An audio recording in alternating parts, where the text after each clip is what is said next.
Hello everyone, आज के video में linear equation in one variable ये यूनिट का प्रॉब्लम नंबर 16 स्टडी करेंगे। तो देखिए क्वेश्चन आपके सामने है, ये प्रॉब्लम हमें सॉल्व करना है। क्वेश्चन में क्या लिखा है वो हम पहले पढ़ेंगे। क्वेश्चन में लिखा है solve the equation a-8/3 equal to a-3/2 and check the result. तो चलो हम ये प्रॉब्लम सॉल्व करेंगे। प्रॉब्लम सॉल्व करने का टेक्निक वैसा ही रहेगा जैसा हमने इसके पहले के प्रॉब्लम्स में यूज किए थे। सबसे पहले आपको चेक करना है कि जो गिवन इक्वेशन है वो लीनियर इक्वेशन है क्या और उसमें वन वेरिएबल है क्या। तो आप देख सकते हैं ये जो गिवन इक्वेशन है उसमें सिर्फ एक ही वेरिएबल है, वो है a।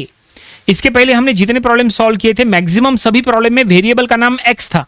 यहाँ पे फर्स्ट टाइम ऐसा हो रहा है कि a है, तो ए है मतलब कुछ अलग होगा, ऐसा कुछ भी नहीं है। सॉल्व करने का टेक्निक वैसा ही होता है। जानबूझ के यहाँ पे वेरिएबल का नाम ए दिया है। वेरिएबल चेंज करने से सॉल्व करने की टेक्निक में कोई चेंजेस नहीं आते, बिल्कुल वैसे ही सॉल्व होता है। जानबूझ के कंफ्यूज करने के लिए ऐसा किया जाता है, ठीक है। तो चलो हम यहाँ पे सॉल्व करेंगे। और सबसे इंपॉर्टेंट देखो नीचे क्या लिखा है, and check the result. Exam में जब कभी भी आप ऐसे प्रॉब्लम सॉल्व कर रहे हैं तो आपको सबसे पहले चेक करना है कि ये स्टेटमेंट लिखा है क्या। अगर लिखा है चेक द रिजल्ट तो फिर आपको चेकिंग वाली स्टेप्स शो करना पड़ेगा, उसके ऊपर मार्क्स होते हैं। अगर आपने वो शो नहीं किए तो आपको फुल मार्क्स नहीं मिलेंगे, ठीक है।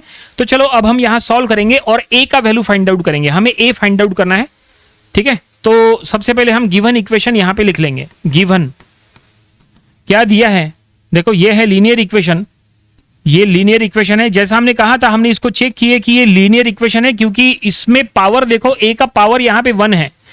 पावर अगर 1 हो, वेरिएबल में पावर अगर 1 हो तो लीनियर इक्वेशन बनता है। पावर अगर 2 हो तो क्वाड्रेटिक इक्वेशन बनता है। पावर अगर 3 हो तो क्यूबिक इक्वेशन बनता है, ठीक है। तो यह है linear equation in one variable क्योंकि इसमें पावर 1 है और एक ही वेरिएबल है, ठीक है। और यहां पे हमें सॉल्व करके ए का वैल्यू अगर फाइंड आउट करना है तो कैसे फाइंड आउट करेंगे। तो फाइंड आउट करने के लिए 2-3 मेथड हो सकते हैं। आप चाहे तो क्रॉस मल्टीप्लिकेशन से सॉल्व करो, आप चाहे तो एलसीएम निकालो। कौन से मेथड से सॉल्व करना चॉइस आपकी है, कोई भी मेथड यूज करो, आंसर एक ही आता है। आपको जो मेथड इजी लगती है आप वो मेथड फॉलो करो, ठीक है। तो चलो हम यहाँ पे क्रॉस मल्टीप्लिकेशन से सॉल्व करेंगे क्योंकि इसके पहले काफी सारे प्रॉब्लम्स हमने एलसीएम से सॉल्व किए थे। तो अगर आपको यहाँ क्रॉस मल्टीप्लिकेशन से सॉल्व करना है तो ये दोनों को मल्टीप्लाई करो तो ये हो जाएगा ये हो जाएगा 2 इंटू a-8 इक्वल टू, फिर इजिकल टू ये दोनों को मल्टीप्लाई करो 3 इंटू a-3। ये देखिए, ठीक है। और अब यहाँ पे इसको सॉल्व करके a का वैल्यू फाइंड आउट करो। अब यहाँ पे क्या करो, 2 से ब्रैकेट के अंदर मल्टीप्लाई करो तो ये हो जाएगा 2a-16 इक्वल टू 3a-9, ठीक है। अब क्या करो, a की सभी टर्म्स एक साइड में शिफ्ट करो तो ये हो जाएगा 2a-3a equal to -9 plus of 16, ठीक है।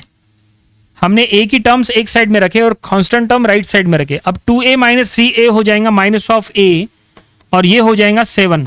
तो a का वैल्यू हमें मिल जाएगा -7 क्योंकि ये माइनस उधर लगेगा तो -7। तो a का वैल्यू हमने फाइंड आउट कर लिया है। हमने कहा था कि गिवन इक्वेशन को सॉल्व करो, हमने गिवन इक्वेशन को सॉल्व करके a फाइंड आउट करने के लिए कहा था। a हमें मिल चुका है, -7 हमें रिजल्ट मिला है, ठीक है। अगर क्वेश्चन एग्जाम में बस इतना लिखा है, सॉल्व द इक्वेशन बस इतना लिखा है, तो आपको यहां तक सॉल्व करके छोड़ देना है, आपको फुल मार्क्स मिल जाएंगे।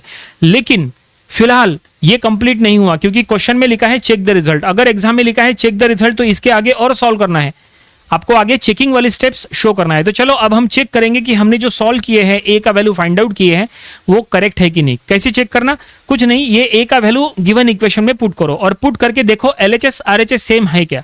अगर दोनों साइड सेम आ गए तो समझ लो जो हमने वैल्यू फाइंड आउट किए वो करेक्ट है, नहीं तो रॉन्ग है, ठीक है। तो चलो चेकिंग वाली स्टेप्स अलग से हम शो करेंगे। चेकिंग, तो देखो चेकिंग करने के लिए हमने क्या कहा था आपको, गिवन इक्वेशन ले लो।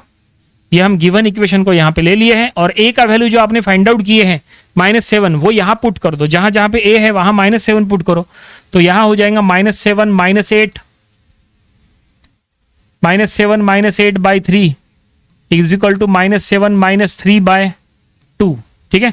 -7 -8 मतलब तो ये हो जाएगा 15 -15/3 इज इक्वल टू ये -10/2। तो 15/3 यानी -5, 10/2 यानी -5। तो फाइनली देखो LHS RHS सेम आ चुका है, देखो -5 आ गया। So therefore LHS is equal to RHS।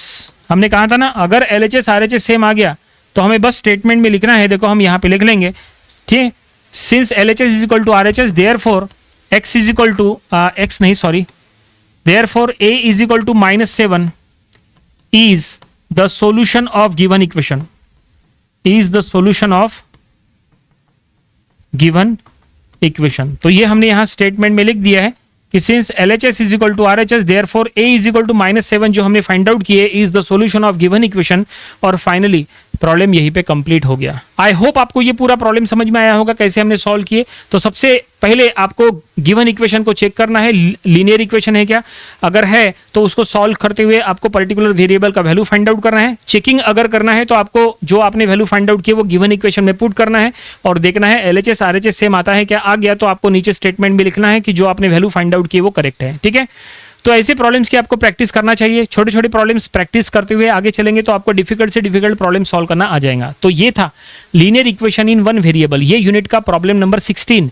इसके पहले के 15 प्रॉब्लम्स वो भी आप स्टडी कर लीजिए, और इसके आने वाले दिनों में हम इसके और भी नंबर ऑफ प्रॉब्लम स्टडी करेंगे ताकि इसकी और अच्छे से प्रैक्टिस हो जाए। तो मिलते हैं नेक्स्ट वीडियो में। Thanks for watching this video.